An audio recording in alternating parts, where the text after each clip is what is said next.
This podcast is made possible in part through a partnership with TrueFire. TrueFire is the most comprehensive guitar learning experience on the internet, with over 51,000 guitar lessons from the best educators in the world. It makes TrueFire the #1 most trusted music education resource for guitar players. We as guitar players sometimes get fixated on the gear that we play, and we neglect the skill level that we play. And many of us have a hard time finding instructors locally. TrueFire bridges that gap. You can find my affiliate link below to get 40% off with my code 40watt of your first purchase through TrueFire. Learn, practice, play, TrueFire. This podcast is made possible by the support of many wonderful people over on Patreon. If you would like to support this show and help make sure it keeps going, you can go over to patreon.com/40wattpodcast, where for as little as $3 a month, you can help make sure this show keeps happening. Thank you for all of your support. Ladies and gentlemen, welcome 40 Watt Podcast. Hey y'all, I know it's been a couple of weeks. How y'all been? Y'all good? Everything okay? Okay, just checking, because my life has been crazy. I'm not going to go into crazy details, not going to give you all the ins and outs of my personal life, but just had stuff that kind of was real important. So I've been out of commission for a couple of weeks. Not me personally, just taking care of some things, family stuff, and really excited to be back, though. I've kind of like re-energized over the couple of weeks I've been gone. It's not like last year when I took a couple of weeks off and I came back kind of down. I was still kind of droll, and this I'm like ready to go, like ready to rock. So this week I'm super excited about the guest, but first we're going to talk about Patreon supporters. Thank you so much. We talked about you at the top of the episode. I'm going to make a point to read out your names at the beginning because I somehow forget by the end of the episode. So we're going to thank you at the top of the show: Bradley Jones, Jordan Galash, Duncan Watson, Andy Johns, David Evangelista from the Guitar Dads podcast, Blake Jefferson, Nick Call, Andrew Hensley, Alan Gresham, Dan Pilver of Lewitt Microphones, Scott Hamilton of the Effects Loop podcast, Andy Koning, Jim Burns, Tom Kelly, Heath Batt, Ben Fair of Electromotive Sound Company, Rick Calhoun of Honey Picks, Jeffrey Walks, and Kyle Harris. Thank you all for your support. Those of you that have been with me for over a year consecutively should have gotten by now your care package that includes a custom honey pick with the 40 watt logo. I cannot get my camera to completely focus on it, but there were some stickers and pins and all sorts of fun stuff. Thank you for your support. I really appreciate it. Moving on, I got a review once, Hilary, that said he's too Patreon pushy. I mentioned it one time. How dare you? How dare I try not to go broke making this podcast? It's like that's the thing about podcasting. As you do it more, it costs more because you're uploading more content, right, or it's downloaded more, and it's like it costs me more to do it. But we're moving on. So I've got Hilary Jones from the Mid-Riff podcast, which I can't just not say Mid-Riff. It's like, I know that's intentional. I realize that's a play on words. It's really fun. I think it's like, I don't even know that that's different. I think it's kind of the same thing, right? Yeah, I think so. But it's like, but because I read it more than I've heard it. Yeah. I was like, Mid-Riff. You're not talking about like crop tops a lot or anything, or? I mean, they're not in style currently. I think they are. I think they are. You think they're maybe back? Not for you. I mean, you should really consider it though, because maybe it's a new direction for you. I haven't worn one since high school football, but I really liked it back then. That was a thing. That was the look. Bring it right back. What I don't have is the confidence I had as a 17-year-old playing football. You know what I mean? Fair. I don't have that anymore. I feel like that's a statement. It is. If you're willing to go out wearing that, I don't care what your physique is, you're making a statement about your confidence. So maybe I'll get there one day. I mean, I play big guitars intentionally because I need to hide as much of me as I can, is the way I always feel. Like it's as I've gotten older, I've gotten more self-conscious. And so I'm like, nope, is there something bigger than a 335? Is there something bigger? I need that guitar. So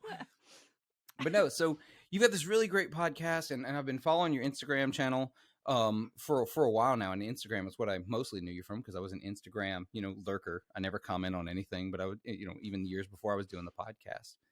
So let's do the thing where we tell our listeners who somehow don't know who you are, don't know your story, how'd you get into guitar, how'd you get into making music, and how'd you get into doing a podcast about it? Yeah, so I started playing when I was 14, in 1994 for, people who wanna do some math.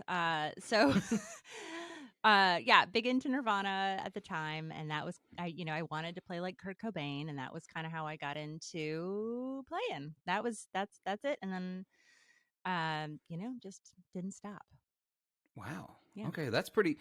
So if listeners, if you do the math, that's the same math for me. So I can relate, which Mhm. is really funny though, or at least very very similar math. Depending on I turned 14 in '94, so Yeah. at some point during that, actually late in that year, I'm a December baby, so I was barely 14 in '94. I feel this is interesting because so a lot of my friends that I've met, not as much my guitar playing friends that are local, because Mississippi's a weird place and I Mhm. grew up in a weird, like, all of my friends were either into like super pop country, Mhm. 90s hip hop, Mhm. or they were into like the very early stages of Americana, and like the Oh. alt country stuff that was starting to happen, Yeah. and like the Wilco and the Yeah, yeah, Sun yeah, yeah. Volt and stuff Yep. like that. And so, and blues for me came later. That's a whole other podcast about Mississippi Delta and Clarksdale and Yep. how how the relationship with the blues there is. But when I was a kid, the blues and Clarksdale, although they were tied, were not talked about, so I didn't really experience that. Right. But a lot of my guitar playing friends that I've met through the podcast or by traveling and playing, that grunge movement was so big for them, and like I missed it entirely. Ah. Like it skated right Yeah, by yeah, me. yeah. I don't So know. where'd you grow up? Where'd you grow up? Fargo, North Dakota. I've been to Fargo. Yeah. I'm gonna give my really insulting. I'm so sorry. So I actually went there. For listeners that know, I'm a librarian. It's what I do in my day job. And my first and only experience with Fargo, North Dakota was I went to a library conference in Fargo, North Dakota Sweet. in September. Yeah, that's a good Um, good time it's to go. it's a good time. It's not too hot. It Yep. actually was great for Mississippi boy to get to somewhere it wasn't 110 degrees. Um, but it was like I was like, oh yeah, Fargo, that's awesome. I've not actually seen the movie. I've seen parts of it, and I've had it described to me so much. I feel like I've seen it. But I got there, and I'm like, there's supposed to be a lot of people that live here. Where are they all? In Fargo? Like I had Where? this. I'm trying to think of where this It convention was was. like a convention center in a hotel, like a Okay. All hotel right. attached to a I don't know. There were like, how many of us were there? Like 1,000 of us. Okay. So it didn't have to be a big, massive Yeah, yeah. convention center. It was across the street from a mall. I remember walking over to the Yes. mall Okay. Yes. and looking around. I was, because the mall had a Stan Musial museum, baseball museum Yes. in Yeah, it. tiny. Yep. Mhm. Yeah, yep. So, but yeah, there just weren't a lot of people there, and it's like Fargo's thing is north of normal. I was like, it's all right. Uh That's my slogan for yeah. it. But no, it was fun time. Yeah. So Fargo, North Dakota, um, not Pacific Northwest, not California, not so. And I realize obviously Nirvana was huge, but what drew you to that? Because like I said, I missed it. Actually, last year I took a month and devoted it to listening to all the grunge Oh my music I gosh. missed. Oh my gosh. Was it like grunguary? Like I hope it had a name. I didn't, but I missed an opportunity there. Oh my. Boy, you might have to do it again. Okay. I did, because my New Year's resolution last year was to listen to an album a day. Oh, cool. And so for the first month, for January, I went back and listened to, as a blues musician, Mhm. I went back and listened to all the blues albums that are those quintessential Mhm. albums that I never actually went back and listened to, Yeah. even though I've played these songs. I've played in bands or with blues guys who Right. played these songs, and in some cases, I've played with the guys on those albums. Or maybe not the headliner, but Yeah. I know the guy that played Right, drums on like the this album. session folks or whatever. Yeah. Yeah. Mhm. And so I did that, and then February was grunge, and I really should have called it Grungeary, and I missed an opportunity. Well, I mean, yeah, I don't know. I just, it was on MTV. That's really it. On the radio. That's how I got into it. It was very popular. I've just Yeah. I don't know. That's how I'm so confused that I missed it. I That's the don't know how you confusing could. part. I'm also confused. I'm confused. Yeah. No, I also didn't take up guitar until I was 18 years old. Okay. And then I started playing guitar in churches. Like that Yeah, was how that's I like a got different started. transition Yeah, into big it time. for sure. Yeah, and like all of my musical people around me, family, and even friends, like all of my friends, like I said, were like 90s hip hop. That was the majority of Yeah. them. 90s hip hop. That's Yep. what they were into. But then like my family members were into music. It was all like Allman Brothers and Skinnerd Yeah. and 38 Special and that kind of Totally. stuff, Yeah. I mean, I feel like there was classic rock was definitely like a serious thing in our town. 90s hip hop, but I feel like grunge was sort of the predominant like thing. Like, and obviously there was some like whatever not Britney Spears yet. I'm like, what was the, I don't know, 90s Yeah, I'm trying to think. pop stuff as well. Um, Mariah Carey, whatever. Yeah, there you go. Yeah. That would be the. Yeah. Well, I also got and into like you know what? We also had some of the pop country as well. yeah, unfortunately. No, it's fine. I low key, I say low key now, but I adore Garth Brooks. I I was learned just to waiting. sing. I was like, let's hear about it. I want to know about your Yeah. friends in low places. I've played that song way too many times. I don't in know. bands. My familiarity at this point with like pop country is very minimal. And I pretty much only hear it when I am like out with friends, like, and I overhear it at karaoke or something. Yeah. But yeah, I'm like, we did like Boot Scoot Boogie, like, Achy Breaky Heart, like all the hits, like they would have us do, like you'd have to dance to in gym class. Yep. Yeah. Oh God, yeah. That was a whole thing. That's a trauma I didn't need to relive.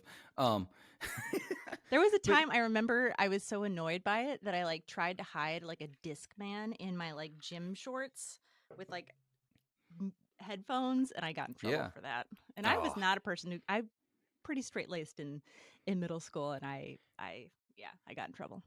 Not a rule breaker. No. Not really into that whole kind of thing. Yeah, for me it was, I loved Garth Brooks. I loved actually I learned to sing and play at the same time by playing Garth Brooks songs. Because that's a skill that's underrated. Oh yeah, totally. Yeah, it's hard. It's especially some stuff. I still can't sing and play bass at the same time. It's I don't hard. know how people do that. Yeah. So, but that's how it missed me. Nobody I knew was into it, so it didn't cross my radar. And MTV in my tiny little town didn't come like. We were poor, so like it was on the like additional channels you paid for, so we didn't have those. Yeah, it was on the like modern rock station. That was like, it was like modern rock and or MTV. So it's hitting you at one of those ways. So yeah, that totally makes sense. Yeah. Actually, I think my lack of that background and hearing grunge and hearing that movement actually is what led me to like Creed way more than I should have when it came out. You're like, what? Have you guys heard this? Yeah, it's like I had a whole moment where like, this is fucking amazing. Yeah, I loved it. It was not. Actually, I will stand by that first record. That first record was really good. After that, it just skip. Just all of it. It's just not worth it. Or like Three Doors Down came out. Oh yeah. Like, yeah. Or the first time I heard a Bush record, that like, what? Right. Actually, I still like Bush. That's fine. So yeah, so you playing guitar, you get really, really into this. So what happened after that? Like, so we're gonna because I don't know your background at this point. So you start playing in bands. Like, what'd you do? Yeah, I started playing bands when I was 16. I was playing in a band with my boyfriend at the time in high school. He was playing drums, so that was very convenient. And we had a couple of friends who had played bass for us at different points. And started setting up shows locally. That was I feel like the skill of setting up shows as like a teenager is underrated as far as like job experience goes, because that does actually require a lot of organizational event planning skills and financial, there's a lot going into that. But anyway, so I started doing that when I was probably 16, and then started playing bass around that time too, just to do it. And then kept playing in that band. I stayed locally for college, for undergrad, and I started working at a record store when I was like 18 years old in college. And then that was very fun, but the management was awful. And I'd been going to this guitar shop forever in my hometown, and it was actually owned by a woman, which is interesting. And I didn't realize, because it was the only one I knew at the time, because it's not a big town. She had opened it as a gift card shop in the a gift shop in the 60s. And then her son at some point in the 60s was like, "Hey mom, maybe you should carry like guitars. Like how about, why don't you get Fender in here or something?" And so she started carrying guitars, and that was that. And they just, they morphed into a guitar shop over the years. So I've been going in there forever, and then eventually I came in there so much they're like, "Hey, would you like to be a guitar salesperson?" And I was like, "I don't know how to change a string, so sure." Like, and they're like, "We'll teach you." And I was like, "Cool." And then they did, and that was really what, I was into gear before that, but I didn't know Sure. much about it. And so at that point, that's kind of when I learned everything. When I was about 20, that's when I kind of like really dove in. That's pretty awesome. Yeah. Especially, we talk about I'm gonna. So it didn't seem abnormal to you that a woman owned a music store. So you've always been in this environment where it's just a thing. Yeah. And then you get into the wider world, and you're like, oh, the demographic drops off dramatically. It's wild, and it's like I'm going to be really transparent, listeners, so you can kind of hear the story. And this is me relating. This is my ADHD way of telling you a story that relates to the point that I've discovered is a thing. It's amazing how much I learn about myself in my 40s when I finally realized, oh, I have ADHD. And these are why I do these things. But growing up, and I mean, as a little kid, right? I remember hearing stories that, or like talk on TV or in the news, or, just people I know talking about it. They talk about minorities, and then they would talk about the African American population. And I remember being like 5 and not understanding what the hell they were talking about, because I lived in a town where 70% was African American. And I was like, minority, what are they talking about? I don't understand. This doesn't make sense, because that wasn't how I brought up. Mm-hmm. And so I can relate that, like, your experience you didn't know. Yeah. And and the discovering gear through a music store, that, because what'd you have? Well, I mean, same age, so I can really relate. Yeah. This is great. Yeah. I Yeah. I hate when I don't hate, but when I have someone who's like 10, 15 years younger than me on the podcast, I'm like, I can't relate to your story because you had the internet when you were 12, and Right. and I had the magazine rack at my local gas station. Mm-hmm. That's what I had. So that's what you had. You could read about things, but you couldn't, discover those things the way we discover them now. Right. So you're working at this music store, and this is my favorite part. When did you become, because we all are, like, gear obsessed? Like, we all go through that phase. When did it, like, really become a thing? I think that was really when it started, because it was like, I feel Okay. like working in a store, you're just around it all the time. And also, wait a minute, I've got discounts on everything. Like, that's the other thing, because then you Yeah. just put all your money back into that, and it's like, why do I have this job? It was so Working in a music store is a trap. yeah, it is. It's really a trap. And it was great. Like, I got a lot of cool gear. I tried a lot of stuff. There are things that I still have and use regularly that I, got while I worked there, but it's just that was it. That was really it. And then at some Okay. point I started just like watching tons of like demo videos. I remember watching like Just Nick videos. Do you remember him? No. I don't remember his last name. He used to be like the guy. He was like the guy before Andy was the guy. Oh. Yeah, like early 2000s, I would say, kind of. Um, he I don't even know if he has like a bunch of his Interesting. stuff still up or not. I tried to do like a Is that search. Nick Jaffe? Yes, I think so. Okay, yeah. I Glasses. had to Google it Yeah. because I did not Yeah. know. So that was like, I was like, "Oh, interesting. This is how I learn about all these pedals," like, because we only had so many pedals in Fargo, North Dakota. And then yeah, and then yeah, and that was pretty much it. So I started watching those videos, and then it was all downhill. See, I didn't work in a music store. Never officially, I should say, I never officially worked in a music store. Although I've occasionally sold things for a music store just by being in the store, because I just start talking to someone. They're looking at something, they ask a question. Yeah. I sometimes just have that look of, I work here, and it's like walking into a Best Buy wearing a blue polo. Don't do it. Mhm. Just don't do it. But yeah, that was a big deal for me when I started hanging out. A friend of mine, his dad opened a music Oh, store, cool. and so And it was really rad. And listeners have heard these stories a million times. I'm sorry, Hillary hasn't. You'll be okay. Um, where it was mostly it actually was at the time entirely a used music store. So it was just whatever somebody brought in to Yes. sell or what he could find to sell in the store. And so who knows what would be in the store at any given. It's still my favorite. It's still my favorite kind of music store. But you get to play some really, really rad things. Most of the stuff I bought from there. And while I did not get an employee discount, I did get friend of the owner's son discount a lot. So Mm-hmm. kind of thing. Yeah, and then you end up gear obsessed. So at what point, here's the big one. At what point did you decide, I want to turn this guitar and gear obsession into a podcast? I want to talk about this stuff. Yeah. So, okay. So I, a lot of things happened. I moved to Rhode Island, which is where I live now. Oh, sure.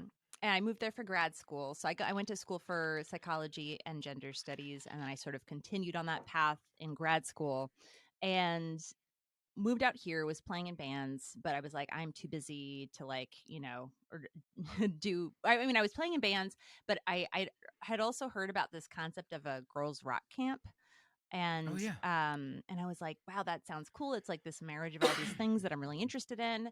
And I was like, but I don't have time to do that because I'm in grad school.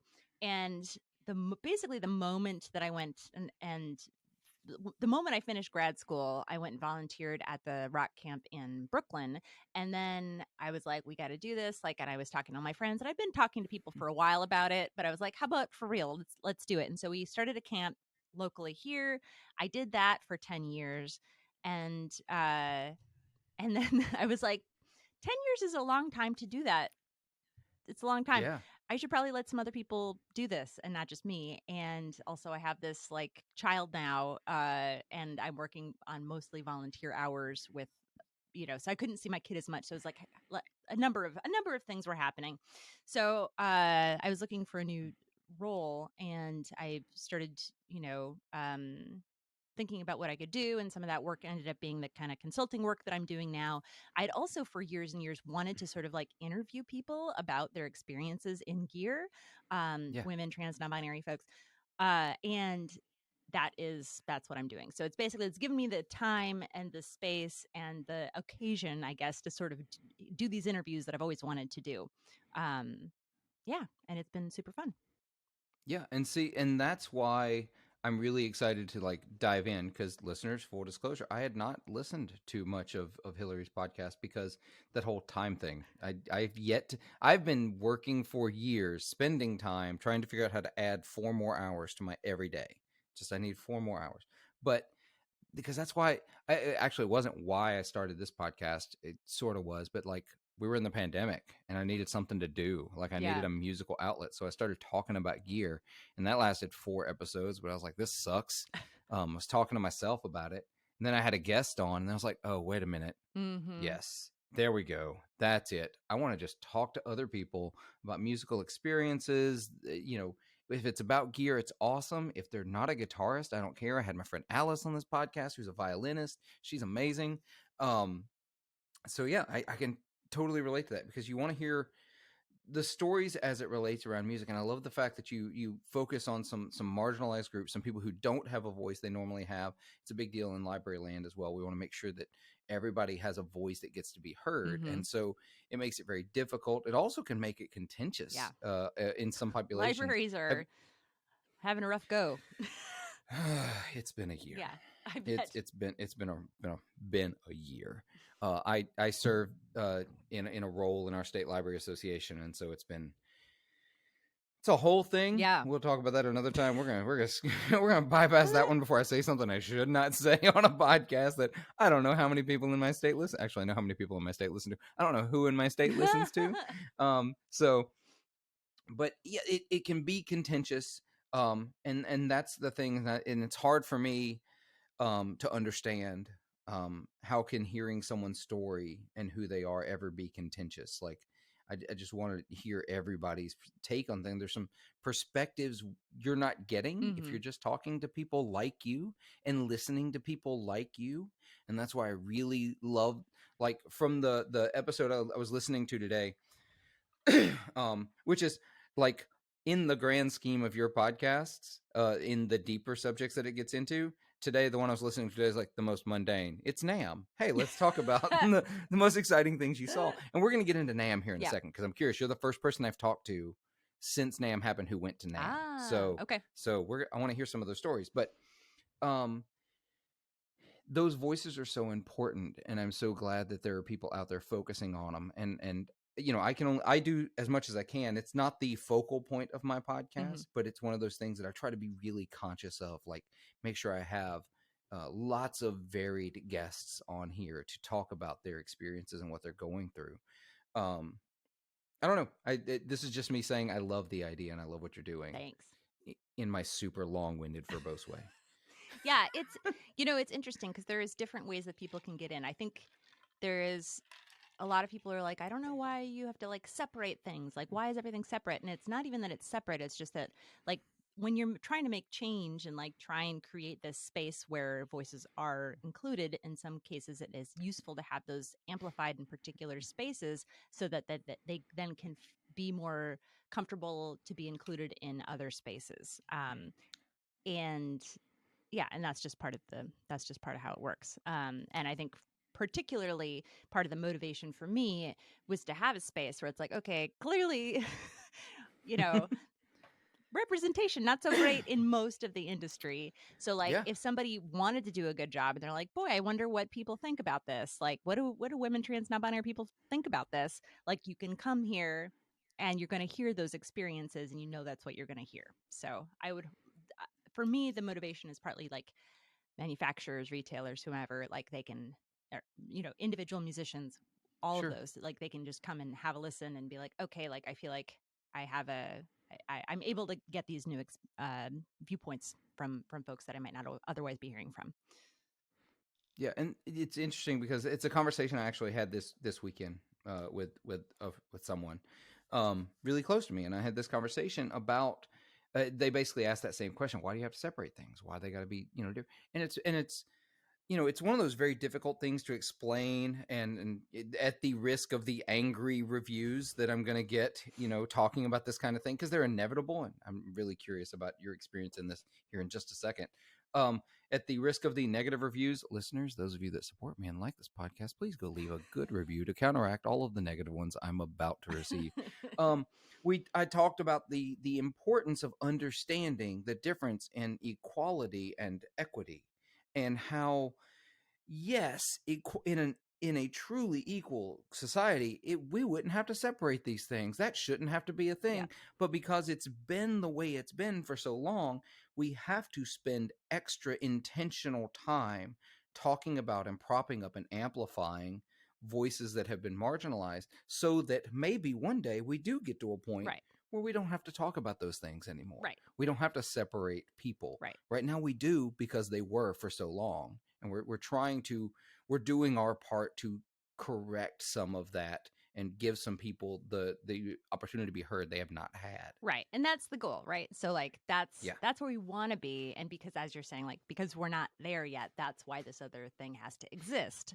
And some people are comfortable, in spaces, other people are like, not I'm not ready, like, for Yeah. whatever reason. And so it's like some people might be able to do it, and then other people then people see that and they're like, well, they can do it, well, why can't these people do it? And you're like, well, it's everybody's different. I mean, I don't know what you want to do about that.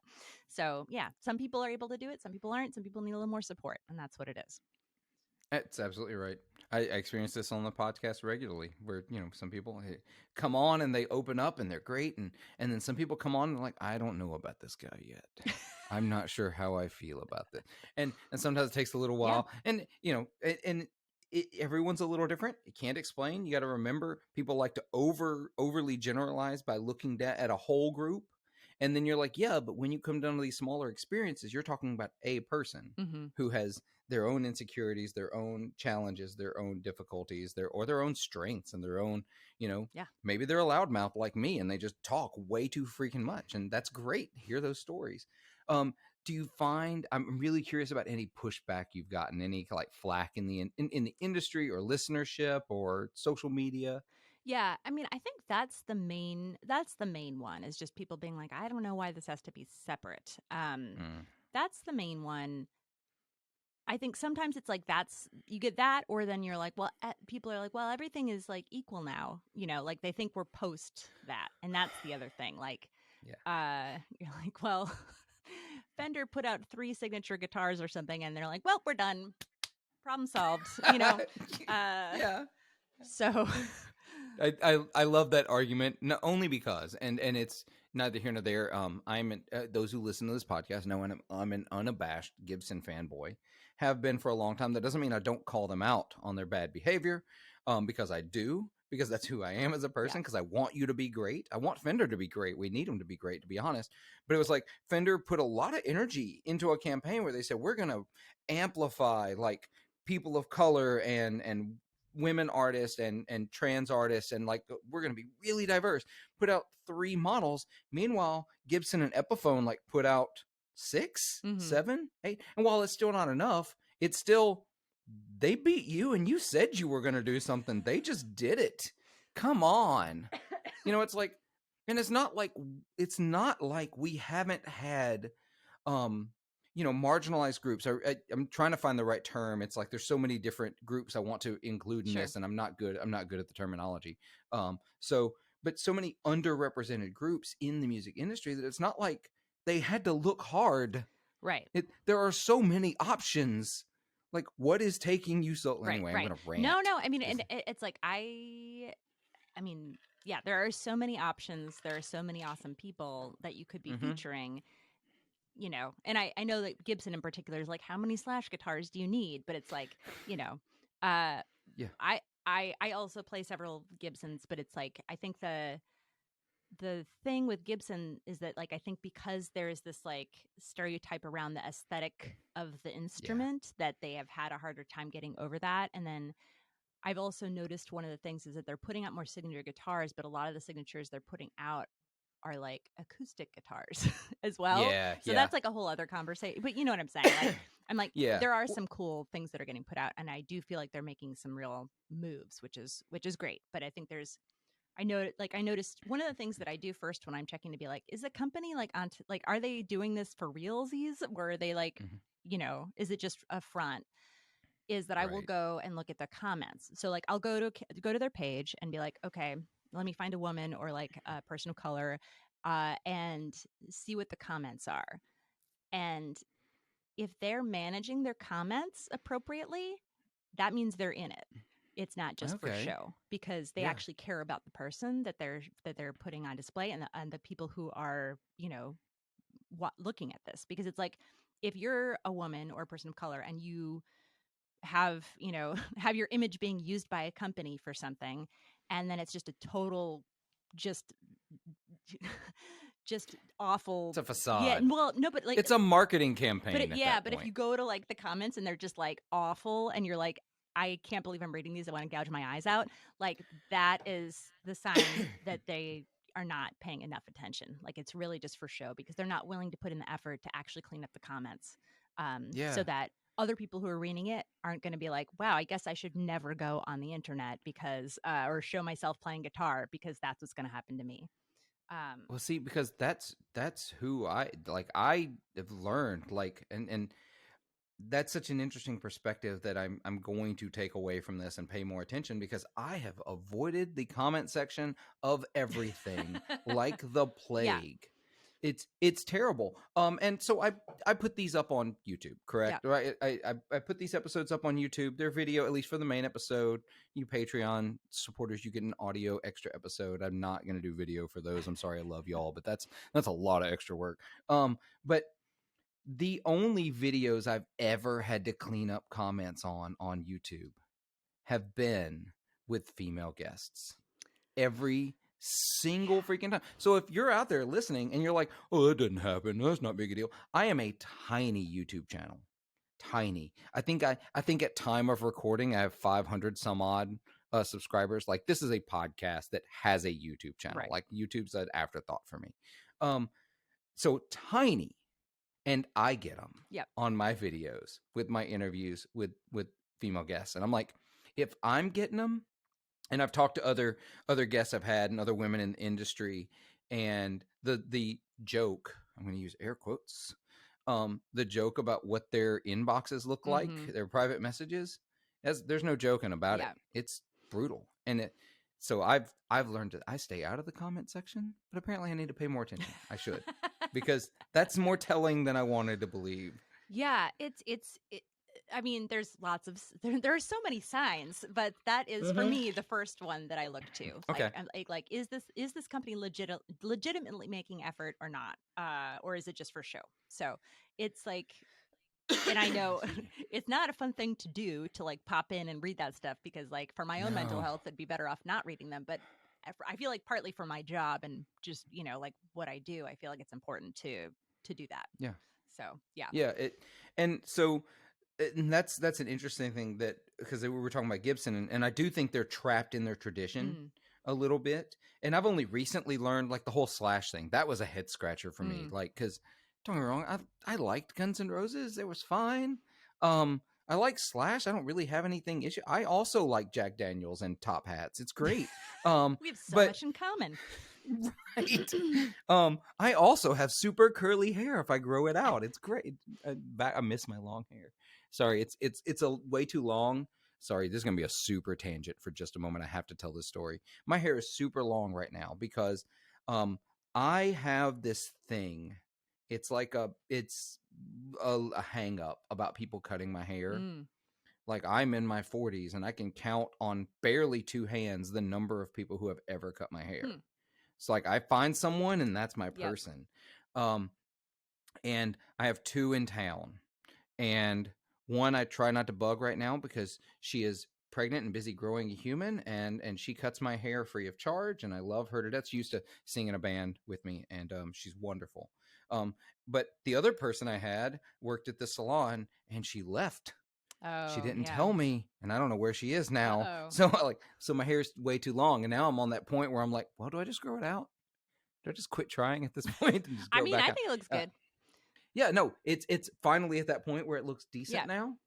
It went through a rough period, and it'll if We if I won't grow speak it back about it. out, yeah, we don't talk about it. If I let it grow out anymore, it'll go through another rough period where it's Mm. like right before you can pull it in a Yep. ponytail, it goes through a rough Yep. period. So it's a whole other thing. I'm sorry for the side tangent. I'm so sorry for that tangent, listeners. But so the Slash thing. But then I learned, holy shit, do they sell a ton of those Oh guitars really? Oh, overseas? interesting. Huh. Like, South America freaking loves Huh. Slash. So All right. it's like a Latin America, South America Yep. thing. They buy the hell out of those Yep. guitars. So it's a business decision. It's not this guy needs another signature Right. guitar. It's we make this model so we can keep doing this. I Yes, but also featuring a wide range of people is a business decision Yes, as well. it is. I agree. Because like if you don't have any more customers because everyone quits playing guitar because they're only It's their featuring one person. Yeah, granddad's. exactly. Yeah. Like that's yeah. So, It is a thing. I do like one thing that they did that I feel like isn't talked about, mhm. and this is me wearing the fanboy on the shoulder a little bit. I get the Gibson press releases for whatever reason. Um, I'm probably signed up on some list that I didn't know I signed up for, because that's what happens when you go to NAMM. By the way, they get your email address and like you get all these emails. Good luck unsubscribing. But I get this Gibson one, and they also do, and I wish I could. I'm not going to try to pull it up live, but they've been doing this program that's like a 2-year program where they pick young guitarists from around the world of different cultures and backgrounds and Yeah. demographics to put into this like mentorship program. And it's really cool. And like, there's a part of me that's like, I think it's cool that you don't hear more about it, because they're not trying to be like, hey, Mm, look at us, we're doing the right. thing. Yep. But then there's a part of me that's also like, you should talk Right. about this because you're doing the thing, right? Yeah. Yeah. Well, and also like people should know about those artists probably. Like I would assume that's Right. part of the deal. Yeah. Yeah, you're hoping these kids will grow up. They'll go through this progress and they'll play Gibson guitar. It's Yeah. it's a business Yeah. I decision. mean, and they had donated some guitars to our camp. I'm not like, since I've been there, they've donated some guitars to the camp. Like, I think, we had, our campers had the opportunity. I was teaching a guitar class and the students got to play with Celise at the Newport Folk Festival. Oh, that's so Like, cool. yeah. So like, that's cool. And that was a Gibson thing. So like they're doing some Yeah. cool stuff. Like, that's not 100% the situation. It's more like I'm partly recognizing that there are, like, I think they've had more that they've had to sort of like bump up against in the process of Yes. that of making change. So yeah, I agree. They're and I met JC, who is now not the CEO anymore, but at the time I met him, he was, and I met Mark, and that was one of the things they talked about is how challenging dealing with their player base, their fan base is, like how steeped in tradition. right. I'll tell the story, then I promise listeners we'll get off of Gibson. I promise we'll move on. This is the Gibson podcast. Yeah. This is we're gonna move on because there's so many other cool things to talk about. Because you went to NAMM, and I'm so sad I didn't. I really missed out. But they I was talking to Mark, and they were talking about they try to collect samples of some of their vintage guitars to get these big, like, incredible laser scans so they can get all the details right. And I said, oh, yeah, because, I mean, it makes sense. You're making reissues of these instruments. You want to make sure you get the dimensions right. He said, oh, no. He said, we're past that at this point. He said, we've got like 81 scans of 58 Les Pauls. Like, we could remake all the dimensions of those. He said, now we're just trying to get the font right on the poker chip around the switch because people get mad at us if the font is incorrect. Whoa. Yeah. Like, if you want to understand how ridiculous some of the Gibson purists are, they care about the fucking font. Right. It's dumb. Yeah. It's the dumbest thing ever. I don't care. You can literally use Comic Sans and I won't care. That's a step too far. No, actually, please. I'm gonna order one now. Although if they had like papyrus, I don't know. Yeah. So moving off Gibson, and it's one of those things, to go back where we were. It's like, Fender, come on, step it up. You actually promised. Yeah. You said you were going to do things. And other brands are doing really cool things around this, and not as much. We want to see more. So, but there's a whole lot more, and this is the kind of thing that, like, literally you and I are going to have some other conversations, not on the podcast, about this kind of thing, because this is the kind of thing that fires me up. I get really excited about. And I actually have some other things I want to throw at you. But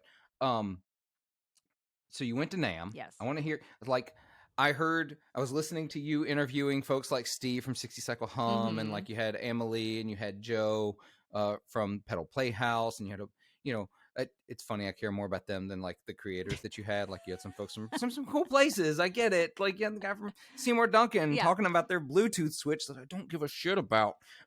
It's like, I wish I cared about it. I wish I did. It is cool technology. I didn't get to try it, but I, it sounds cool. Yeah, I just officially, Seymour Duncan will never sponsor this podcast now, but I think, I mean, it's a, I was like, while he was describing it, I was like, this seems very cool. That was really it. Yeah. I did not get a chance to try it. So, but It also I know super that cool. technology is kind of bonkers in a way where I'm like, I remember when, like TC Electronic started doing those, like the tone print, and I was like, what? Like, I don't understand. Like, we're living in the future. Yeah. Like, my phone can make noises and it changes my pedal settings. Yeah. What? Yeah, no, but at the same time, it's the same way that I thought the Microcosm was super cool, and still think the Microcosm is super cool. But I bought one and played it, and I was like, I don't know what to do with this. I do not know. I get that. Yes. I actually have a Chase Bliss Gen Loss, the new one. I actually bought that from Joe. And she sold it to me, and I got it in. I was like, I don't know what I'm going to do with this, but this is awesome. Yeah. I did find a use. It when I play slide guitar through it, it sounds like old blues records. Oh yeah, and it's like, that's super cool. Yes, that's a great use of that. It's so cool. Mm-hmm. It is. But so you had all these folks talking about their favorite things from NAMM, and I haven't finished the podcast because I had work today and a board meeting after. But what was your favorite thing you saw? What excited you? Oh boy. Now I have to go back to my brain. It's funny. I got to ask the questions and no one asked me, so I didn't have to answer. Right. Shoot. Let me think. I liked I'm like, I feel like I also didn't even get to play that much stuff. I did play. Well, just based on the part I was Yeah, able to hear, the first half of that podcast, it sounds like you were so busy talking to people and getting their takes on things, you barely had time to get that's your own take. accurate. That's generally accurate. I'm like, I don't know. We got time to talk about this. Like, so I don't really get to play that much, unfortunately. But I did play the new Alexander pedal before it was like Ooh, released. The phaser. yeah. That was really cool. I played. I got to play a few of the summer school electronics pedals. Those are really cool. I just like his naming schemes a lot. They're really good. Yeah. Yeah. I just I got the science fair and I was very excited about that. It was such a cool idea with the like rat on one side and the tube screamer on the other side and you blend them together. So smart. Uh, that's for a guy like me. That's like my first two pedals were a rat and a tube Yeah. screamer, and I completely didn't understand the rat, and I kept the tube screamer. But like that's a nostalgia Yeah. trip for me. Like there's the dual pedal we need. It's like it's saving people a lot of space on their board if that's their jam, you know. Yeah. Um Bigger pedals, bigger tone. I've always said this. Yes. I'm really trying to dig in. I'm like totally blanking on everything that I tried. I'm sorry. No, you're fine. I'm sorry, podcast. That's all I've got. And it's literally, I Well, can no, only remember like 3 things that I played. well, it was like Steve said. He's like, the gear's fine, but it's the people. Like getting to see Yeah, people yeah, again. yeah. Did it sort of feel like it was this like coming back to things moment? It did, and Because it felt that way a little bit last year too. I feel like there were more people this year than there were last year, to some degree. And so that was cool, even though it was pretty much the same size, I think. Like it was still, yeah, there was no basement. There was like a lot of the side stuff was missing. Ups, Fender and Gibson weren't there, whatever. Like, right, so it was still missing a lot of stuff, but it did feel slightly more full than before, or there were more companies that I was expecting to be there that were not there last yeah. year. So, yeah. But it Well, was that's a bonus. I feel like it is that nice thing where it's like you get to see these people that you see once a year, and it's a nice opportunity to get to hang out with folks that you like only see on the internet. So yeah. Yeah, my only NAM experience still is 2021 Summer NAM, which Oh, was that's like a wild only experience. It sounds like. yeah. I'm not gonna try to whistle that old west like tumbleweed Yeah. in the street Yep. kind of thing, but that's what it felt like. But it was great. I got to meet a lot of people that I only knew. Right. Like I'm still a baby podcast, but I was a baby podcast. I'd not even been on for like 7 Yeah. months at that point, right? And so it was great to meet some people, do some things, to have some conversations, and it was chill, Yeah. which was good because it wasn't overwhelming. This year I was bummed to miss it. I was so excited that it was going to be happening again, and then it happened on the same weekend as a blues festival that I have played every year since it existed. Mhm. And so I had to make a choice between the two, Yeah. and I'm like, I'm going to go play the blues festival. That's what I'm That's going to do.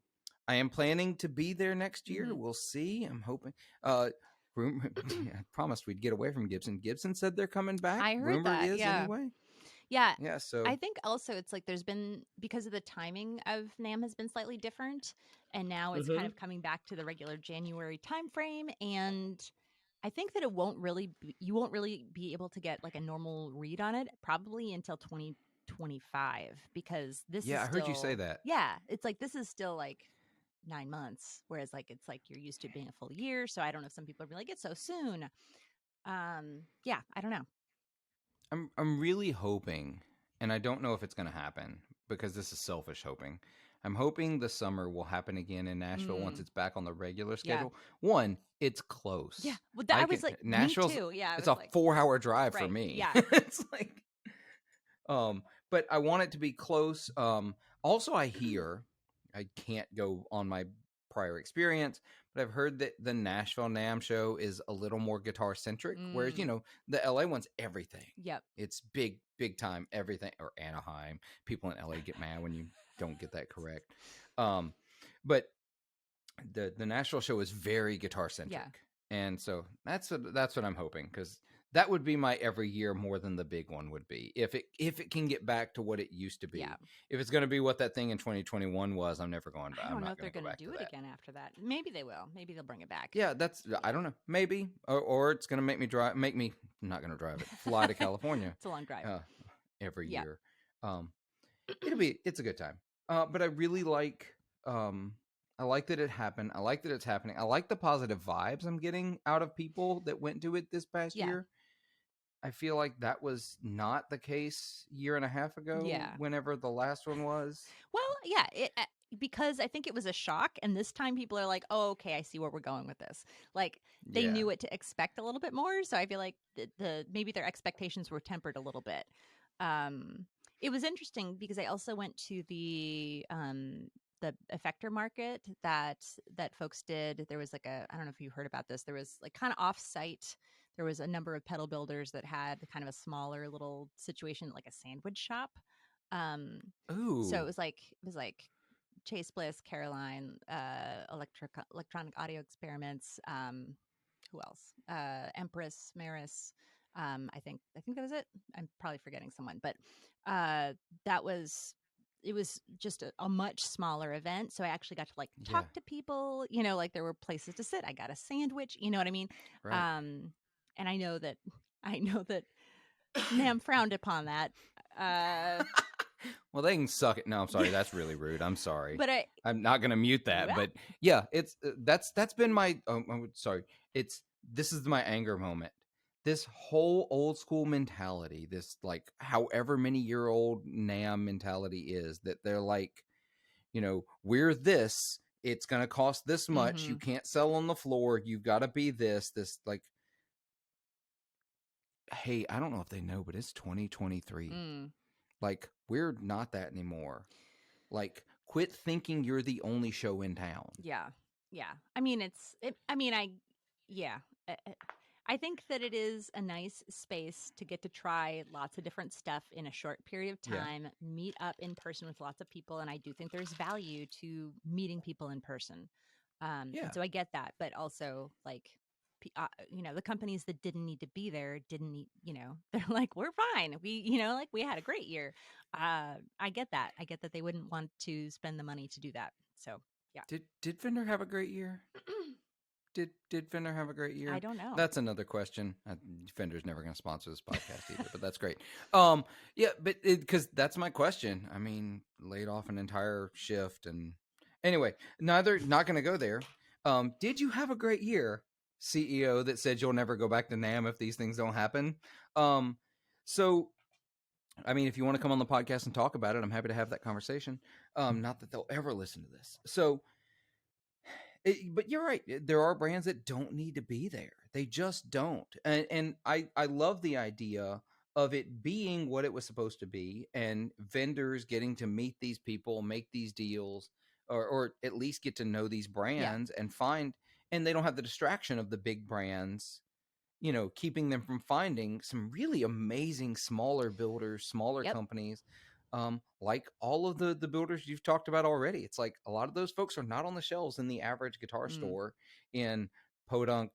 I can't call Fargo, North Dakota, Podunk, but Podunk, Starkville, Mississippi, where I am. My dealer just recently, in the last couple of years, who goes to NAMM almost every year, just recently started carrying Catlin bread. That's a banner day for us, right? That's a big deal. Yeah. Congratulations. Right there, right next to MXR. Right. And that's it. They didn't even carry Boss. So, I think one of their employees listens to this podcast. Listen, I'm sorry. I love y'all. I really do. Y'all are a great shop. But I want to see a change. I've talked about it on the podcast before, so I won't go into like massive detail. I'd love to see a change, though, where they sort of embrace a little more of the guitar show aspect, a little more of that vibe than this like stodgy old school. Still set aside, create a space where these makers and builders can meet with these shops and the people are going to retail and sell their stuff, but also understand that this also kind of needs to be a spectacle. This like Add in more shows. Add in a guitar show element where people can come buy tables and set up and sell right there wherever they are. Yeah. Could you imagine if they added a guitar show element? How big that would Yeah. be? And just let anybody who wanted to buy a $400 table to sell their guitars, and I'd love that. Yeah. I would drive across country with random guitars that are behind me and just see what I could do. Yeah. I don't Yeah. know. It's a That different vibe. And it's just like, I think, I'd be curious to see the direction and the conversations that they're having. Yeah. For sure. I'd love to be a fly on that Yeah. wall. I'd absolutely love to hear the conversations about, okay, guys, what is next year? What is January? Mm-hmm. What is, 8 months from now gonna look like? Yeah. That'd be great to know. I got that math right? That's impressive. Listen, I'm a musician. I count to 4. So we're nearing the end of the regular episode, and we're gonna go over to the Patreon episode. We're gonna talk a whole bunch more. We're gonna talk about we're going to talk about some of the things you've done in consulting work. We're going to talk about some of the things like the guitar camp. I love these things that are popping up, by the way, guitar camps. I really want to talk about things like the School of Rock and those kinds of other very cool things they're doing. But first, we've got to get ready to exit the episode. Patreon supporters, thank you so much for your support. I've already named y'all by name. I'm not going to do it again. So I'm not Blake, although I stole most of this format from Blake over at the Tone Mob. He knows this. I've had him on the podcast. I told him myself. And I'm trying to steal one more element, like the classic question. He does his classic questions. I don't care what your favorite boss pedal is, because everybody knows the best boss pedal ever made was the Auto Wah. Just that's done. And everybody also knows the best pizza is obviously pepperoni and jalapeno. But what I want to know, I'm more interested in like you as a guitarist and a gear, fanatic. What's the thing you're targeting next? What are you gassing for? Oh God. Okay. What do you want? I have an extensive reverb watch list, well curated, as probably many folks I felt do. that really deeply. Yeah, I felt yeah. that. And the things that keep coming up that I'm like, ugh, like every time, forever, I've wanted to get a Gallion Kruger 800 RB bass amp.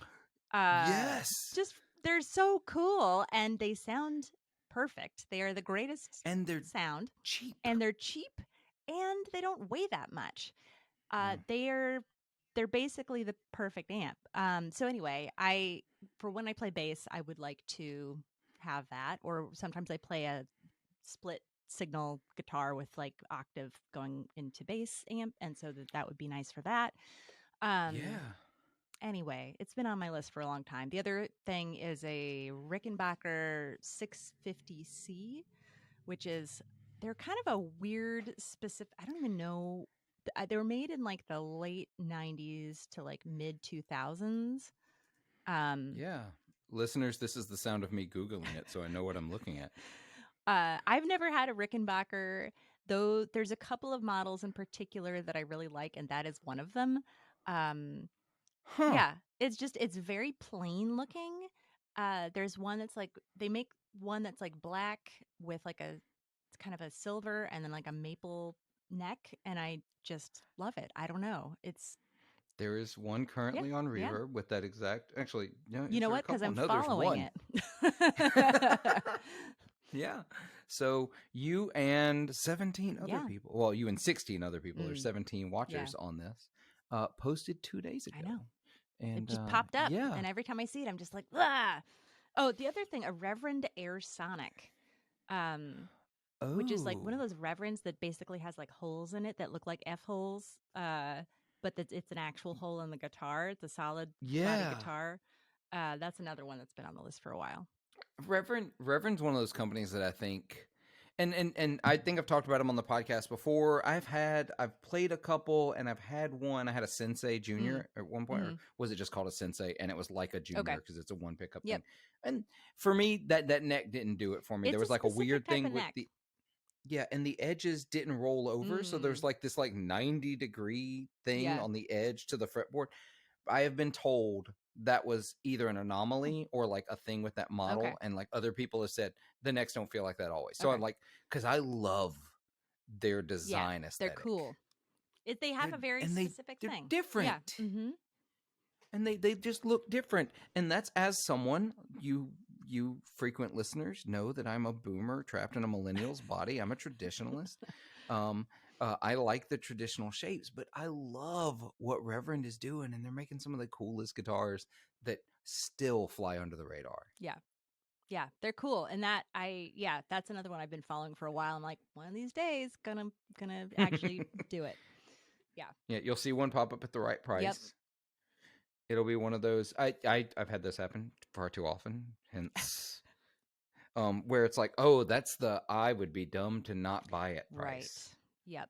Yep. That's That's what tough. you're waiting on. Yep. Yeah. Well, Hilary, this has been fantastic. I've really enjoyed talking to you and having you on the podcast. Absolutely, we'll have to do this again Totally. at some point. And listeners, make sure you go over and check out Mid-Riff Podcast. Follow Hilary and Mid-Riff on, the links are all down below, because I'm not going to say it right. Y'all expect way too much out of me. The links are all down below in the description or in the show notes. Besides Instagram and the podcast, are you anywhere else they should follow you and find you? That's pretty much it. You can find me there. All right, Thanks awesome. so much. Yeah, Hilary, it's been great, and hopefully we'll do it again soon. Sounds good. Awesome. And for the rest of you listeners, thank you so much for your time. And Patreon supporters, thank you for your support. It means the world to me. In the meantime, until we talk again, be good to yourselves, be kind to each other, and make some noise.